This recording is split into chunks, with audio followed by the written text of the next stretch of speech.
Atenção! Começa agora uma teleaula de História do Ensino Médio. Você vai assistir a teleaula de número 20. Bons estudos!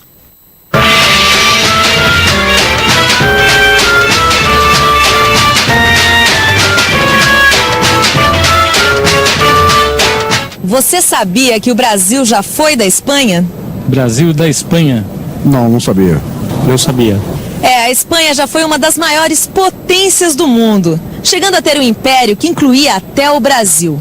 Quando e como isso aconteceu é o que nós vamos ver nesta teleaula. Nessa teleaula você vai conhecer o período em que a Espanha predominou na Europa e no mundo. Vai ver as guerras que os reis espanhóis travaram para consolidar seu domínio e impor o catolicismo. E acompanhar os conflitos com a França, Holanda e Inglaterra.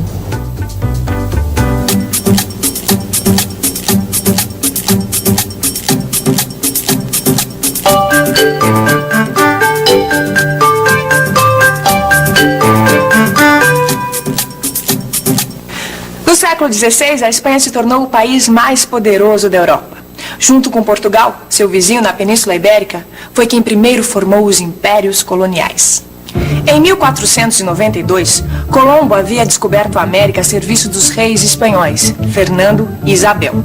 A filha e herdeira desses reis, Joana, casou-se com Filipe, o filho do imperador da Alemanha. O casal teve um filho, Carlos, que graças às heranças da família recebeu um grande império. Juntando os tronos recebidos dos avós, Carlos recebeu 4 casas reais, incluindo a Espanha. Em 1516, Carlos torna-se rei da Espanha e em 1519, imperador do Sacro Império Germânico. Recebe o nome de Carlos V e é considerado o construtor da grandeza da Espanha, embora não fosse espanhol e sequer falasse a língua do país. A riqueza que sustentou esse império veio das colônias na América. A Espanha acabou por conquistar parte do que é hoje os Estados Unidos, México, Antilhas, América Central e toda a América do Sul, com exceção do Brasil. Puxa, Vicente, esse cara era imperador de meio mundo, rapaz. Não, também eu imagino que com tudo que eles tiraram da América, eles não tinham muito problema com dinheiro, não, né? Pois é, tudo que eles pegaram das civilizações dos Incas, dos Aztecas, as minas de ouro, de prata, vai vendo. Agora, eu fico pensando, o que será que Carlos V fez com tudo isso, hein? Guerra. Para Carlos V, a riqueza do Império Colonial Espanhol era um meio de financiar sua política de guerras na Europa. Só contra a França foram 5 guerras. Os dois países disputavam regiões da Península Itálica e da Borgonha. Carlos V também guerreou contra os protestantes e contra os turcos. Em 1555, Carlos V abdicou. Entregou a coroa do Sacro Império para seu irmão Fernando. Para seu filho Filipe II, deixou todo o resto, incluindo a Espanha. Para o católico Filipe II, a unidade política do seu reino era uma extensão da unidade religiosa. O que você acharia de expulsar do país todos aqueles que não são católicos? Um absurdo. Arbitrariedade que hoje não tem tamanho, né? A expressão religiosa é livre, né? Eu acho que é um direito de escolha, né? Ele querer ou não seguir a determinada religião. Filipe II fez isso, perseguiu e expulsou todos os que não eram católicos.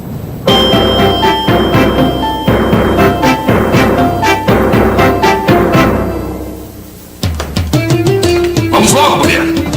Todos os protestantes, judeus e muçulmanos já se foram e nós ainda aqui! Se os soldados do Filipe II nos pegam, eu não quero nem pensar. Nós vamos parar nas mãos da Inquisição, como todos aqueles que não são católicos. Eu nem acredito. Tanta gente tendo que ir largando as lavouras, os negócios, as oficinas. O que der a gente leva junto pra Holanda. O que não der a gente constrói lá. Adeus, Espanha. Mas como era intolerante esse rei, Vicente, nossa. Era intolerância religiosa comandando a política, o pessoal teve que sair. Mas também ninguém ia ficar lá pra enfrentar a Inquisição, você sabe como é que é, né? Você lembra da Inquisição, né? Eram os tribunais da Igreja Católica que julgavam e aplicavam penas nos chamados hereges. Agora tem uma coisa que não tô entendendo muito bem, sabe, Vicente? Que foi? Por que eles fugiram logo pra Holanda, se lá fazia parte do Império do Filipe? Porque os chamados Países Baixos, entre eles a Holanda, se rebelaram contra Filipe e acolheram de braços abertos os comerciantes, artesãos, negociantes, agricultores de qualquer religião.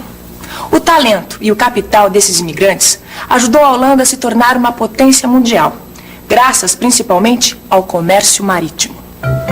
Em 1550, a Holanda já dominava várias rotas comerciais europeias. Em 1568, rebela-se contra a Espanha e em 1572, decreta total liberdade religiosa.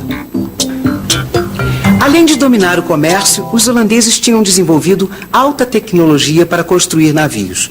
Em pouco tempo, sua frota era maior que a de toda a Europa somada. E quase tudo que era produzido no mundo passava por lá para ser distribuído.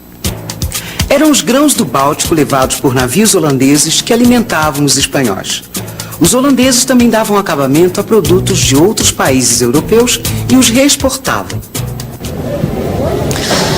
As rotas comerciais dos holandeses cresceram tanto que no final do século XVI, eles controlavam quase que 70% dos fretes entre Brasil e Portugal. E eles pagavam a grande parte da nossa produção de açúcar, porque eles tinham uma grande capacidade de armazenamento, um volume grande de dinheiro circulando e uma variedade de produtos para o comércio. Ô Vicente. Oi. Vem cá, olha, se eu bem me lembro da história do Brasil, os holandeses ocuparam uma parte do Nordeste brasileiro, não foi? Lembrou muito bem, isso foi em 1630. Eles ocuparam uma parte do Nordeste e ficaram lá por quase 25 anos. Mas a guerra deles não era com a Espanha? Era. Mas Portugal foi quem mais sofreu com a guerra entre Holanda e Espanha. Um dos motivos é que em 1578, Portugal passou a fazer parte do Reino Espanhol. Filipe II era filho de uma princesa portuguesa e reclamou a coroa após a morte do rei de Portugal, Sebastião I.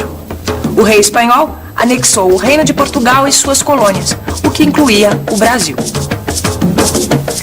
O domínio espanhol sobre o trono português durou 60 anos. A Holanda, na sua guerra contra a Espanha e buscando consolidar sua posição comercial, atacava as colônias e as rotas asiáticas e africanas de Portugal. Além da Holanda, Filipe II teve que se ver com uma mulher no seu caminho, Isabel I, ou Elizabeth, rainha da Inglaterra. Em 1558, Elizabeth assume o trono da Inglaterra. Em 1570, inicia a reforma religiosa anglicana. Henrique VIII, pai de Elizabeth, havia rompido com a Igreja de Roma. Protestante, inimiga religiosa e política de Filipe da Espanha, ela o combate em todas as frentes. Ela incentiva a pirataria contra os navios espanhóis cheios de ouro e prata que vinham da América. Apoia os reformistas religiosos na Europa contra a Espanha e manda decapitar Mary Stuart, sua prima católica, rainha da Escócia. Em 1588, Filipe decide atacar a Inglaterra e depor Elizabeth. A frota espanhola, conhecida como a Invencível Armada, parte com 130 navios e 30 mil soldados. Depois de enfrentar os ingleses e terríveis tempestades, volta derrotada. Durante o reinado de Elizabeth, a Inglaterra começou a se transformar numa grande potência. Ela expandiu o comércio, estimulou a agricultura e a indústria e fundou colônias na América do Norte. Além disso, ela transformou Londres num importante centro financeiro e num importante porto e fundou também a Bolsa de Valores. Este período ficou conhecido como período elizabetano e foi um grande momento cultural da história da Inglaterra. É dessa época, por exemplo, Shakespeare, um dos maiores dramaturgos do mundo. Depois que morreu a rainha Elizabeth, o filho de Mary Stuart, Jaime, herdou o trono da Inglaterra, que uniu ao da Escócia. Mana, você tinha razão. Em Londres, a gente tropeça na tradição em cada esquina. E tem muita coisa que lembra a época em que a Inglaterra se tornou uma potência. Fundou suas colônias nos Estados Unidos e dominou os mares. A época de Isabel I ou Elizabeth, a rainha virgem. Elizabeth jamais se casou e ficou conhecida como a Rainha Virgem. Foi a última soberana da dinastia dos Tudor e um dos obstáculos a Filipe II da Espanha. A rivalidade religiosa entre os dois foi uma marca da época. E existiu um país onde o choque das religiões levou a uma guerra civil, a França.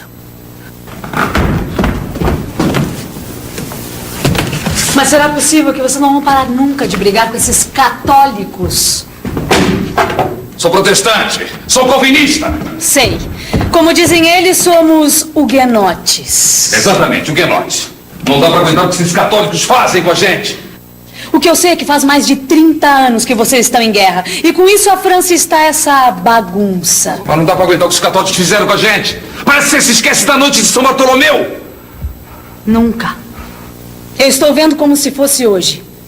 24 de agosto de 1572. Os católicos caíram sobre nós, os huguenotes. E mataram mais de 3.000 dos nossos e jogaram os corpos no rio. Estamos em 1572. Em Paris, os católicos massacram os protestantes que chamavam huguenotes. Tem início uma guerra civil que só termina em 1598. Os católicos temiam que os protestantes tentassem tomar o poder. O fim da guerra só aconteceu com a promulgação do Edito de Nantes, que garantiu liberdade de religião para todos. Com a paz, a França pôde se preparar para se tornar uma potência no século XVII, enquanto a Espanha, com todo o poder e riqueza, entrou em decadência. Filipe II morreu em 1598. Ele implantou o absolutismo na Espanha, utilizou a religião para reforçar a sua autoridade, teve o maior império da época e preparou o país para a decadência. Para entender por quê, a gente precisa pensar um pouco. Vamos pensar um pouco. Carlos V e seu filho Filipe II reinaram no período de maior riqueza da Espanha. Ouro e prata chegavam das colônias da América em quantidades nunca vistas. Mas em vez de impulsionar o país, essa riqueza foi usada para financiar guerras na Europa e defender a fé católica. A intolerância religiosa e a expulsão de árabes, judeus e protestantes significou a perda de capitais, trabalhadores e artesãos, causando um prejuízo enorme para a economia espanhola. A comida e os produtos industriais consumidos pela Espanha tinham de vir de países como a Holanda, que ganhou a independência. Sem agricultura ou manufaturas desenvolvidas, os espanhóis se tornaram um povo dependente de outros para sobreviver. É verdade, né, Vicente? Olha, a Espanha, tão rica e tão dependente. Pois é, mas com essa política de gastar tanto dinheiro nas guerras, sem desenvolver manufatura e expulsando gente que era vital para a economia, só podia decair mesmo, né? Foi o que aconteceu. E outra coisa que eu tava percebendo, que todo mundo que podia, assim, olha, Portugal, Espanha, Inglaterra, Holanda, tentava explorar o norte do Oceano Atlântico. Exatamente, nessa época, o Atlântico Norte era um verdadeiro campo de batalha dessas potências da época, né? E quem conseguisse dominar as rotas para as colônias e os mercados comerciais, estava feito. Agora, o que falta? Bom, falta revisar. E atenção, se liga aí que é hora da revisão. Na teleaula de hoje, você aprendeu que durante os reinados de Carlos V e de Filipe II no século XVI, a Espanha foi o mais poderoso país da Europa e que sua riqueza vinha das colônias americanas.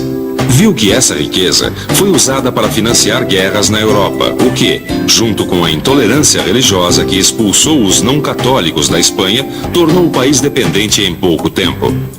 Aprendeu que a Holanda e a Inglaterra enfrentaram a Espanha e começaram a se tornar potências mundiais, explorando as rotas comerciais do Atlântico Norte. E viu que a França, além de seguidas guerras contra a Espanha, viveu uma guerra civil entre protestantes e católicos, que começou com o massacre da noite de São Bartolomeu.